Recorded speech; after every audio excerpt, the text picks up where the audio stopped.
basahin natin kasi nga kung bakit yan ang itinuturo niya nang maituro niya kasi ang kanyang mga salita. Dito naman sa Mateo 5:17, hindi siya naparito upang sirain ang kautusan, kundi ganapin ang kautusan ng Diyos. Kaya lahat ng mga bagay ay ipapatupad. Ay hanggang ngayon po yan. Kasi nga, yan ang proseso ng ating Panginoon sa kayaging alagad, sa kayaging disipulo ni Kristo. Ngayon, ano naman ang pangako ng Diyos kapag tayo nakakabahagi, nakakatulong?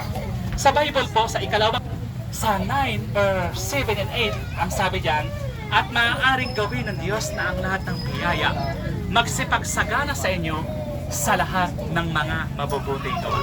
Yan ang pangako naman ng Diyos. At ito pa rin, inulit pa rin dito sa aklat ng Hebreo, sa 6 verse 10, ang sabi naman dito, ang Diyos ay hindi liko upang limutin ang gawa na inyong pinakita sa kanyang banal na pangalan. Kaya sa inyo po sa dakong ito, makabahagi po kayo.